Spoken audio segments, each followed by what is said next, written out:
The Remington rifle shone in Rebecca Lawson's firm grip as she stepped onto the dusty porch of her tavern.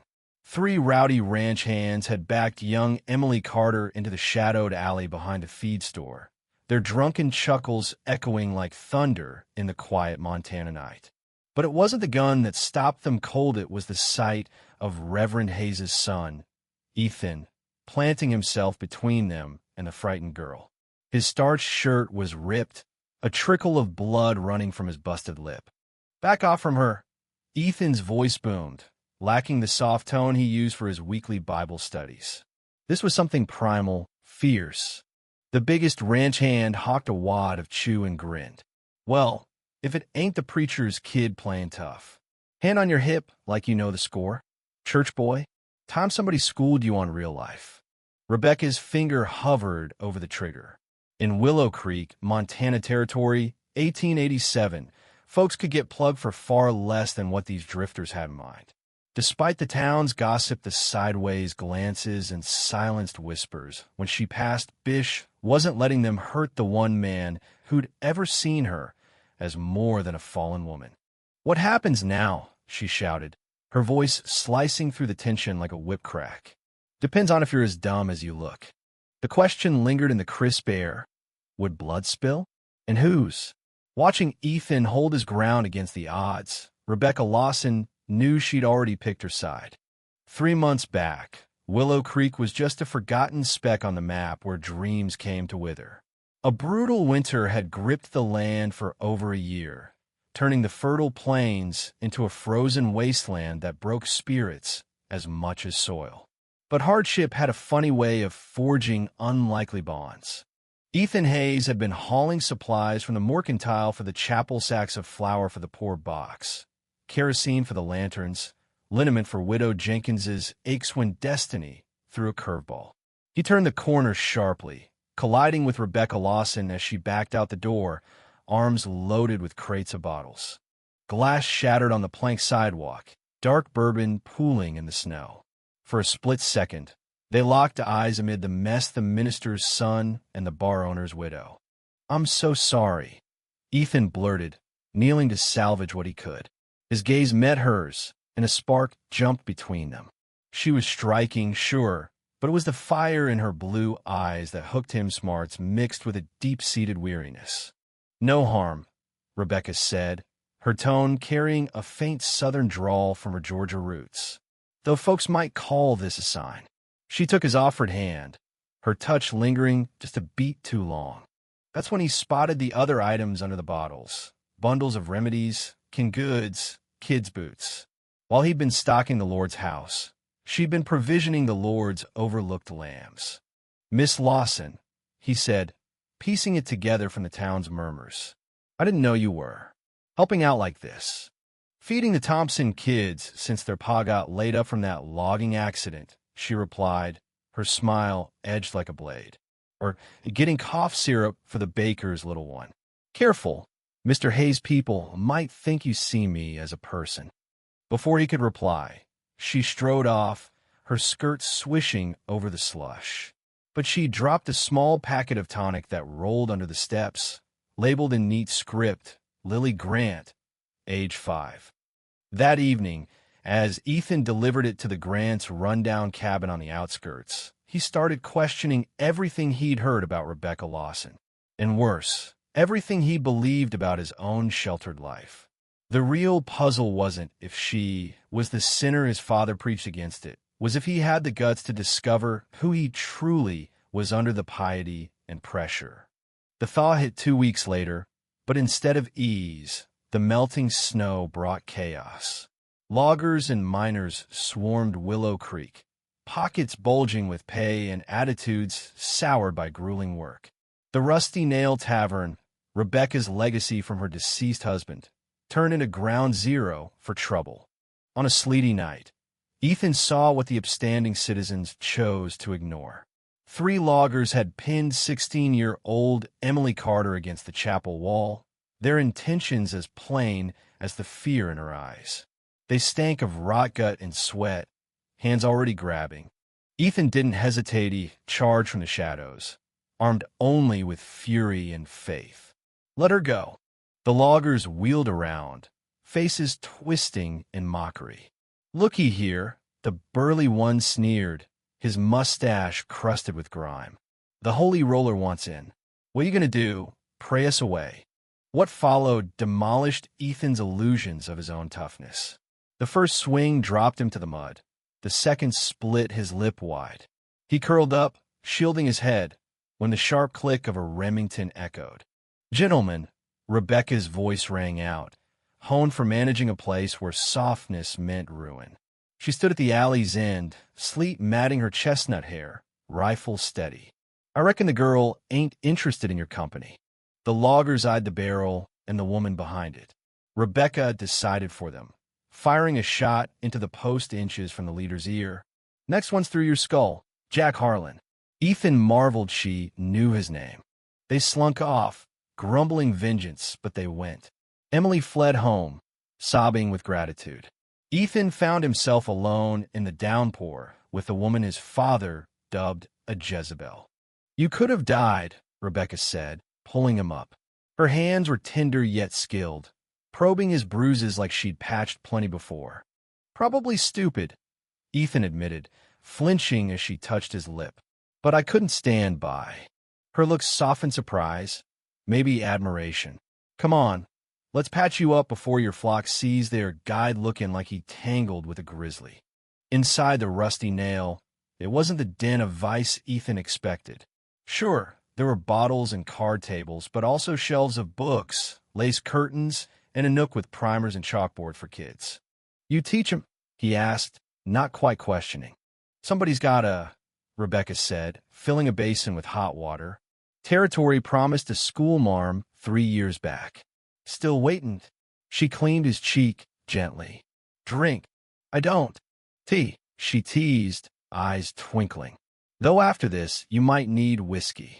As she worked, she shared about her late husband, Caleb, crushed in a timber fall 2 years prior. About running a business she never wanted to, but had to master it to survive. About the isolation of being the town's outcast admired for her grit, shunned for her freedom. People need a scapegoat for their failings, she said, bandaging his hands. Easier than fasten the mirror. Why stay? Ethan asked. To shield the vulnerable from the predators, she replied, her smile weary. Even if the vulnerable don't thank you. Leaving that night, trudging through slush to the rectory, Ethan carried more than wounds. He carried the feel of Rebecca's touch, her laugh's echo, and the risky truth that good and evil weren't as black and white as sermons claimed. Their secret gatherings started harmlessly. Rebecca mentioned needing aid with the kids' lessons. Ethan volunteered, figuring learning was holy work. The fact that it meant time with her? Pure coincidence. 3 nights weekly, after the last patron staggered out, Ethan snuck in the back. The tavern shifted and those hours tables cleared, children's chatter replacing rowdy shouts. Rebecca shone as a teacher, patient with stragglers, inspiring the quick. Books unlock worlds, she told young Tommy Baker, tracing words in a tattered Tom Sawyer. Each one's an adventure waitin'. Ethan helped little Rosa Ramirez with sums, but his eyes wandered to Rebecca the lamplight on her hair, the elegant tilt of her head, her fluid strength. Mr. Hayes, Rosa tugged. You're staring again. Blushing, Ethan mumbled about methods. Rebecca caught it, flashing a warm, private smile, not her daytime armor, but something just for him. Post-lessons, by the embers they talked. Rebecca shared her Georgia youth, the Civil War ruins that pushed her west, and dreams dashed by reality. I aim to teach properly, she confessed, fingers drumming the table. In a real school. Silly, huh? Not silly, Ethan said. Inspiring. The word crackled. Their eyes met, barriers crumbling. Ethan, she breathed, his name a mix of plea and warning. He touched her hand warm, work rough and yet soft. Rebecca, this is risky, she whispered, not withdrawing. For us both. I know. He traced her knuckles, pulse racing. What they'll say. What he'll say. They meant Reverend Thomas Hayes, whose sermons grew barbed with warnings on temptation. The parish noticed Ethan's distraction, his father's ire. "He loves you," Rebecca said. "Fears losing you, and I fear losing me if I don't." Ethan trailed off. That night, heading home, Ethan decided no more hiding his feelings for Rebecca Lawson. Could Willow Creek and his father handle the fallout? The showdown hit Sunday morning in the chapel, where Ethan learned mercy and redemption. Reverend Thomas Hayes gripped the lectern, eyes on his son in the front row. "Wolves lurk among us," he thundered, voice like Judgment Day.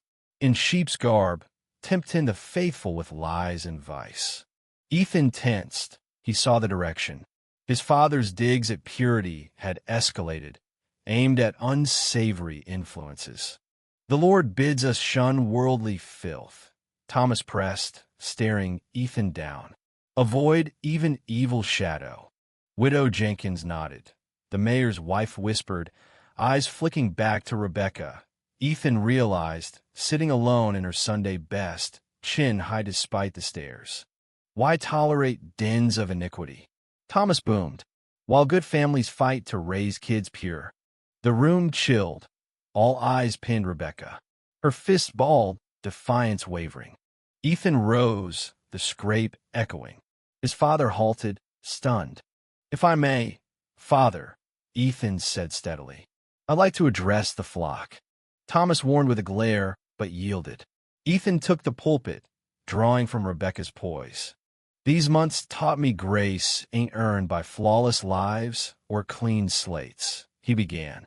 "It's given and received from surprise sources."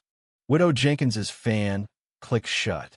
"I've seen a woman feed starving kid from her pocket while pillars of society look away. Teach reading to forgotten young-uns. Stand gainst harm, a skin not back, but decency." Rebecca's eyes shimmered. She held steady. "And I've learned the labeled sinner often does more kingdom work than the called saint." Silence roared. Then Mayor Ellis clapped. "Hear, hear." Others joined, not all, but enough. Bakers whose kids she taught, Ramirez whose leg she splinted, Emily's folks who knew her rescue. But not Thomas Hayes. He stood rigid, world fracturing. Post-service, amid buzzing exits, Ethan faced him. Thomas looked ancient. "You've chosen," he said softly. "God help you both. And may you trust the son you reared," Ethan replied. Outside, Rebecca waited, uncertain. Seeing him, she relaxed. Brave or foolish? Both. He took her hand openly. Revenge struck 3 nights on. Ethan prepped a sermon on the Samaritan when glass shattered. Flames licked the sky from the rusty nail. He bolted through the streets, heart pounding.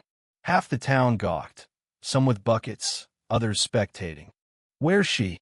Ethan grabbed Ramirez. Inside, the door barred shut. Somebody trapped her. Pushing through, Ethan spotted them. The 3 loggers from Emily's assault. Leader Jack Harlan smirking. "Pity 'bout the blaze," Harlan drawled. "Divine reckoning at preacher boy."